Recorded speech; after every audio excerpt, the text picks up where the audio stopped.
I live and care about you. You don't really know who I am. I'm not really Joe Cecil.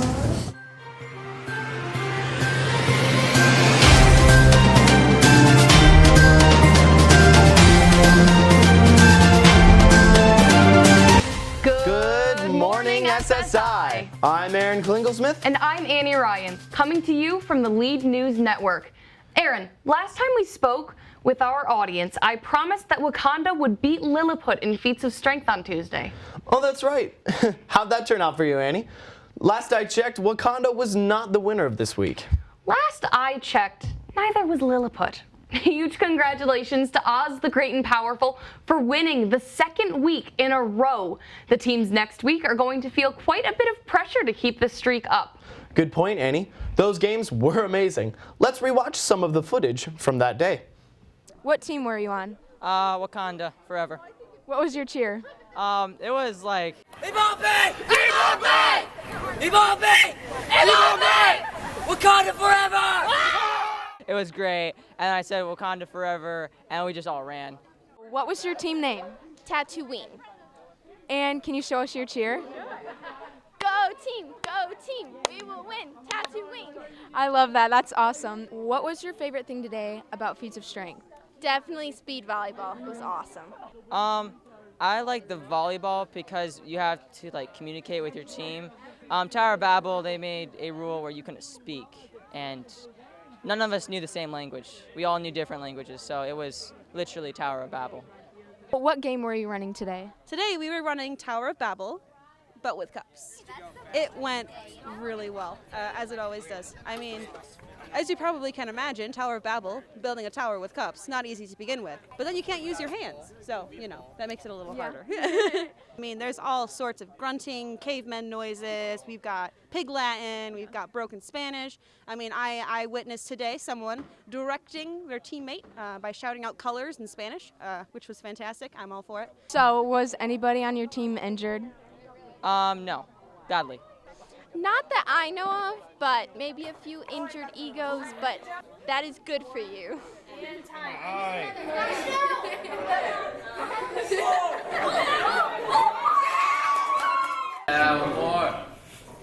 Yeah!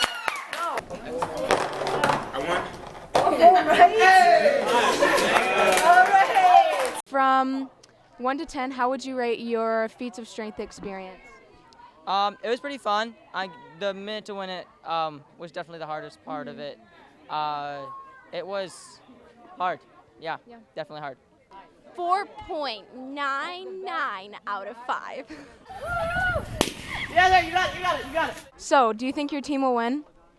We have a really high chance because we might have won the volleyball and we won the Tower of Babel. So we got 2 first place in minute to win it, not seconds, but I think we have a fair chance. If there was one thing you could change today, for feats of strength, what would it be? I would probably ask them to make the rubber bands and strings on Tower of Babel a little more durable. I agree with that. And so, anything else you'd like to add? You can do it. Don't give up. It's all about teamwork, and you can do it, yeah. Don't do minute to win it. Go for volleyball. What about, let's forget winning, losing. This goes out to everyone who went to Tower of Babel. Just going out there, giving it your all, doing that teamwork thing that's sometimes really difficult to do, fighting against those elements of weather, wind, especially, and heat, my goodness, and just having fun and a positive attitude. So winning, losing, everyone in between. Good job. That's very good advice. This is Sophia Denny with the Lead News Network, signing off.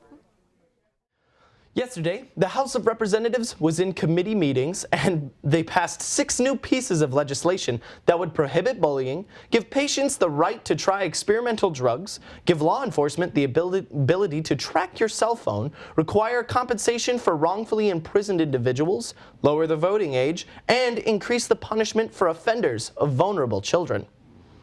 While House was busy with their legislation, Senate had their own bills to amend.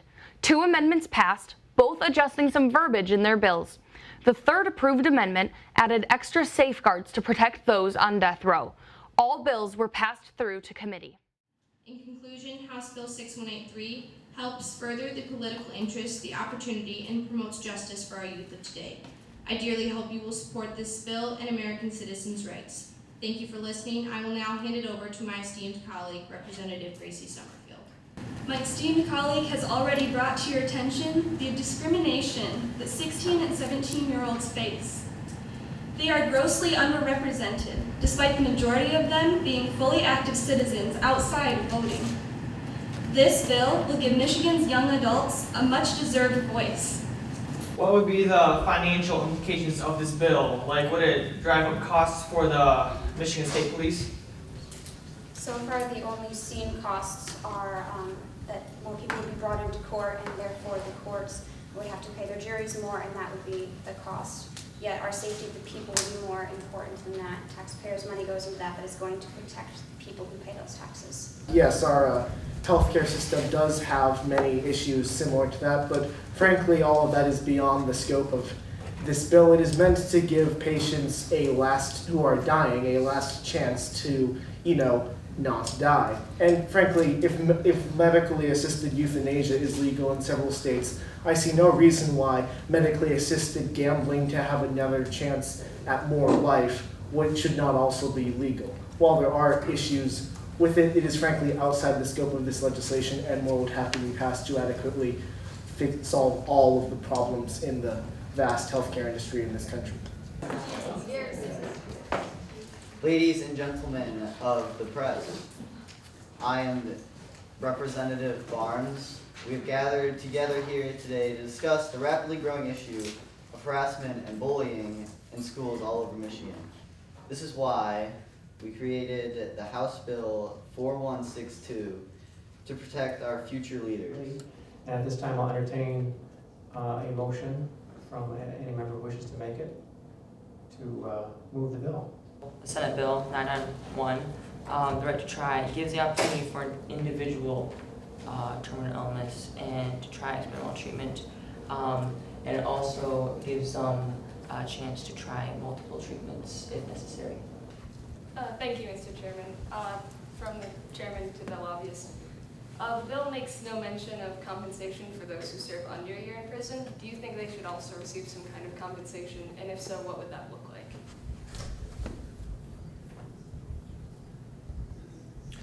Through you, Mr. Chairman, to the members of the committee, excellent question, ma'am. Again, anyone who was wrongly convicted should have a chance to have their reputation, have their livelihood, have those opportunities restored to them. So for those who have served under a year, yes, compensation would be appropriate. Asked for what that amount, I think would be a very good part of your public policy debate to figure out, all right, if $60,000 is what we're doing for a whole year, do you prorate that? That seems to be appropriate to me. There are 6 in favor and 3 opposed, so the amendment is adopted. We now have another amendment by Senator Archie, offers an amendment to page 2, line 7, after person by inserting subsection 3, or subsection 3. Subsection 1 does not apply to an individual using a voice-operated system that is integrated into the motor vehicle. Behind bars and out of society, and when we know that there is always the potential to have innocent people wrongly accused and imprisoned, shouldn't we err on the side of life? If one innocent person is killed because we adopt... Additional questions from the committee? All right, Senator Ross. Thank you, Mr. Chairman.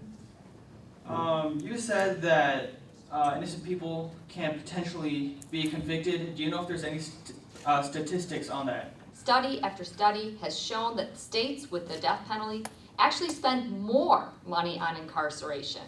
How is this possible? Death row legal costs from appeals have consistently racked up more costs than for life imprisonment. Chair votes aye. The bill will be reported favorably to the floor of the House.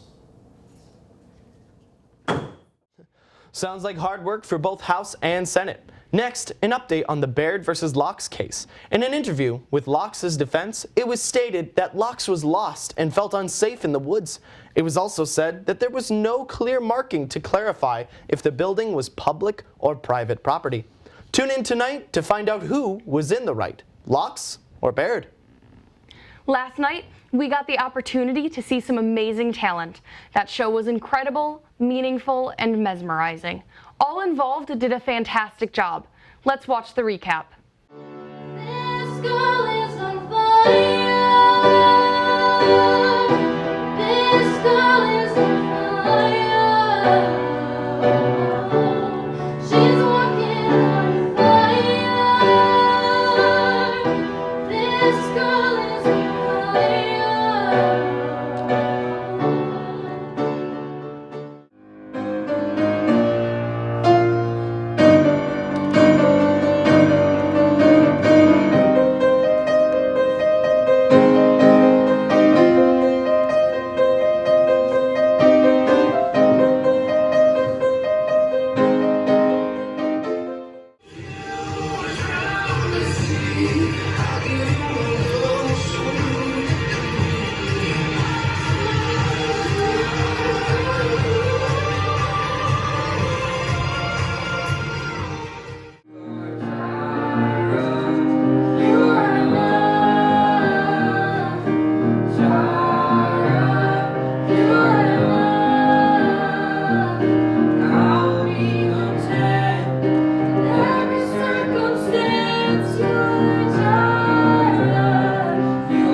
Who's on first?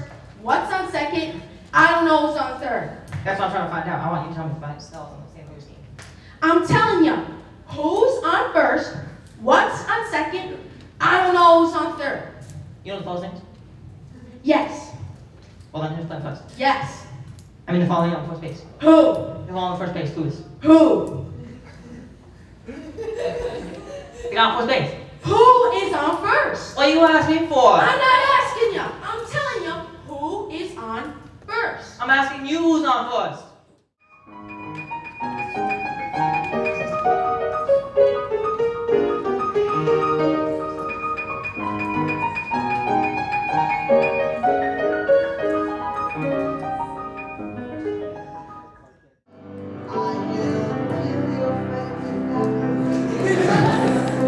to remind you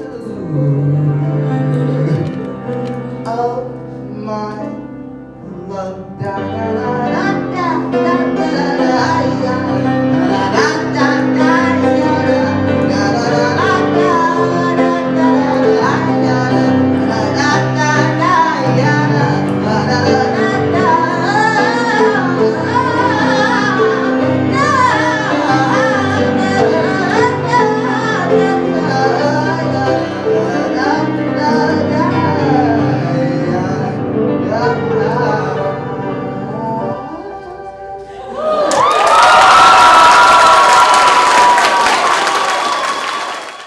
Coming up on Friday, we'll see the results of the Supreme Court trials, find out which Senate and House bills became laws, and find out if Locks was found guilty of trespassing.